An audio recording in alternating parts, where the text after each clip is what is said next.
오늘도 이스라엘 백성은 하나님이 아닌 다른 신들을 따르고 섬기고 있습니다. 그런 이스라엘을 향해 하나님께서는 너희는 포도나무와 같다 라고 이야기하십니다. 포도나무가 뭐길래 뭔가 좋은 의미인 것 같지만 결론부터 이야기하자면 쓸모없는 존재라는 뜻입니다. 포도나무의 핵심은 무엇입니까? 열매입니다. 그러나 열매가 없는 포도나무는 상품성이 떨어지는 쓸모없는 나무입니다. 보통의 나무들은 곱고 튼튼해서 건축용으로도 활용됐지만 포도나무 가지는 다른 나무들에 비해 얇고 얽혀 있어서 불을 태우는 땔감의 용도로나 사용되었다고 해요.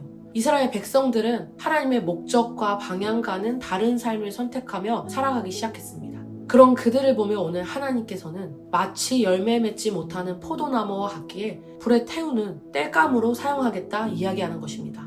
오늘 에스겔 말씀을 읽으면 복음의 메시지라기보다는 무섭고 두려운 심판의 메시지로 다가옵니다. 정말 하나님께서 저와 여러분들에게 말하시고자 하는 메시지가 그저 심판의 메시지일까요? 그러나 같은 포도나무지만 오늘 본문과는 완전히 다르게 표현하고 있는 성경이 있습니다. 바로 요한복음 15장 5절입니다. 나는 포도나무여 너희는 가지라. 그가 내 안에 내가 그 안에 거하며 사람이 열매를 많이 맺나니 나를 떠나서는 너희가 아무것도 할 수 없음이라. 아멘.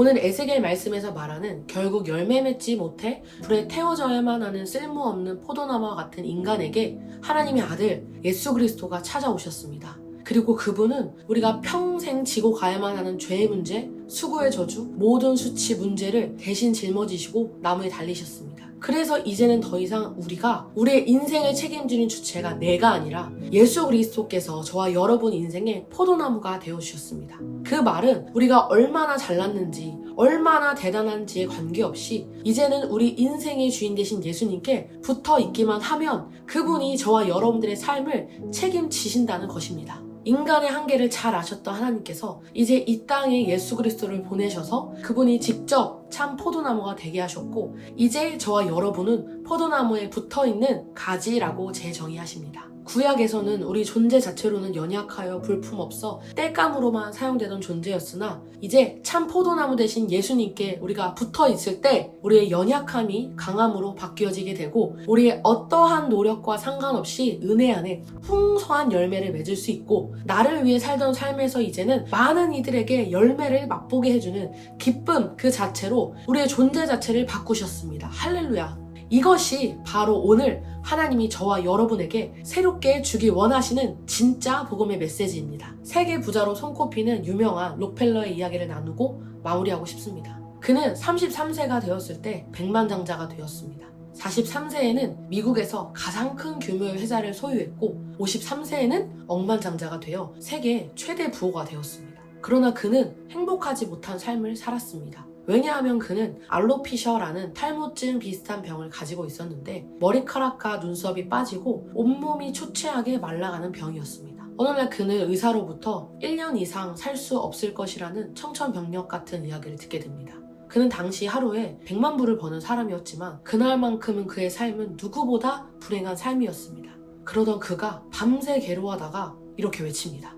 돈은 아무것도 아니다. 하나님은 모든 것 되신다. 아멘. 그리고 그는 그 자리에서 무릎을 꿇고 기도하기 시작했습니다. 기도와 함께 새벽을 맞이한 록펠러의 인생은 그날 이후로 완전히 달라졌습니다. 피상적으로 교회에 나갔던 모습은 사라지고 성실하게 교회 출석하며 진정한 그리스도인으로 거듭나게 되었습니다. 그리고 그는 얼마 뒤 뉴욕에 교회를 하나 지었고 또 록펠러 재단을 설립해 가난한 사람들을 돕는 의료 사업을 위해 자신의 전 재산을 쏟기 시작했습니다.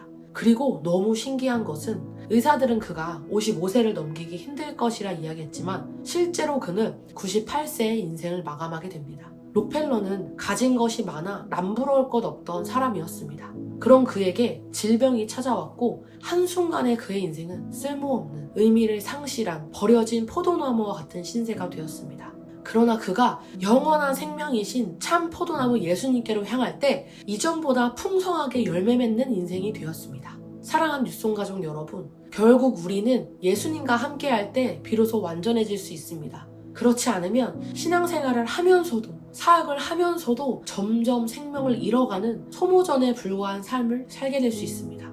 그러나 참 포도나무이신 예수 그리스도 안에는 영원히 목마르지 않는 샘이 있습니다. 그리고 오늘 예수님께서 저와 여러분을 그곳으로 초청하고 계십니다. 지난 주일부터 누가복음 시리즈가 시작되었습니다. 그리고 누가복음에는 예수님을 만나고 인생이 변한 사람들의 이야기들이 참 많이 나오는데, 지난 주에 잠깐 언급되었던 삭개오, 자신의 욕심만을 채우던 그는 예수님을 만나고 가난한 사람들에게 자신의 것들을 나눠주기 시작했습니다. 새로운 삶이 시작된 것입니다. 이뿐만 아니라 세상에서 외면당하고 소외당하고 열매 맺지 못하던 사람들에게 예수님께서 먼저 다가오셨고 그들을 모두 변화시켜 주셨습니다. 여러분, 이 시즌 더 예수님께 붙어있기를 축복합니다.